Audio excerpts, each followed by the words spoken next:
দেখো আজকে ঝিঙে আর আলু দিয়ে আমরা একটা সিম্পল ঘরোয়া একটা রান্না করছি।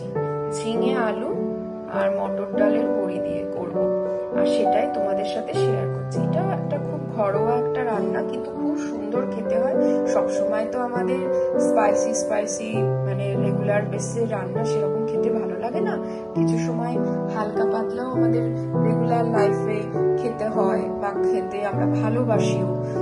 তাই এটা একটা সিম্পল রান্না, ঘরোয়া। সেটাই আমার মা কিরম ভাবে করে, আমার মায়ের হাতের এই রান্নাটা খুব ভালো হয়, আমার তো ভীষণ ভালো লাগে। দেখো এইভাবে এটার জন্য ঝিঙেগুলো কেটে নিয়েছি, একটু লম্বা লম্বা শেপ করে কেটে নিয়েছি, আর আলুগুলোকেও এরম শেপ করে কেটে নেওয়া হয়েছে। এই যে আলুগুলোকেও এরম শেপ করে, এবার কিরম ভাবে করবো সেটা তোমাদের সাথে শেয়ার করবো। আমরা এই ঝিঙের তরকারিটা করার জন্য এর মধ্যে তো বড়ি মেশাবো, তোমরা মটর ডালের বড়ি ইউজ করবে। এটাকে প্রথমে কড়াই সর্ষের তেল দিয়ে মটর ডালের বড়িগুলোকে ভেজে নিতে হবে। এই রান্নাটা সিম্পল অথচ মানে খুব ভালো হয়। আর রোজ রোজ তো আমাদের বাড়িতে, মানে যে কোনো বাড়িতেই রোজ রোজ তো কেউ স্পাইসি খায় না, হালকা পাতলা অথচ সুন্দর রান্নাও। এই রান্নাটা ঘরোয়া অথচ সুন্দর খেতে হয়, একটা হোমমেড রেসিপি। আমার মায়ের হাতের এই রান্নাটা আমার খুব ভালো লাগে, তাই তোমাদের সাথেও মনে হলো শেয়ার করি।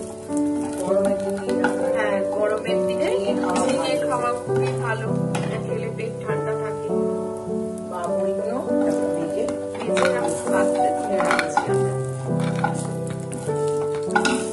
আবার বড়িগুলো তুলে দেওয়ার পর আবার একটু সর্ষের তেল দিলাম কড়াতে, দিয়ে কালো জিরে ফোড়ন দিলাম আর একটা কাঁচা লঙ্কা ফাটিয়ে দিলাম। এবার ঝিঙের টুকরোগুলো দিয়ে দেওয়া হচ্ছে।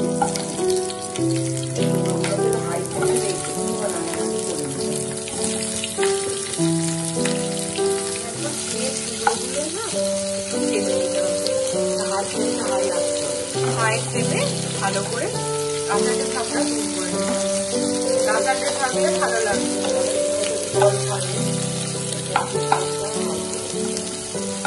ঝিঙেতে যেহেতু জল ছাড়ে তাই ফ্লেমটা হাই করে। আমার মায়ের হাতে এই রান্নাটা আমার খুব ভালো লাগে, তাই সবার সাথে শেয়ারও আমরা করি। দেখো এবার হলুদ দেওয়া হচ্ছে, হলুদ গুঁড়ো, এবার নুন দেওয়া হলো, স্বাদ মতো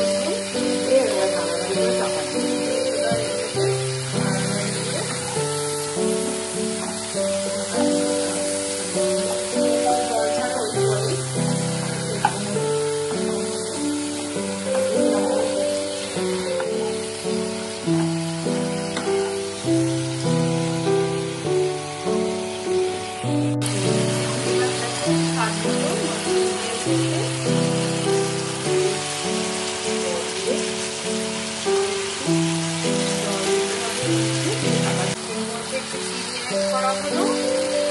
আর রান্নার সাথে করতে হয়।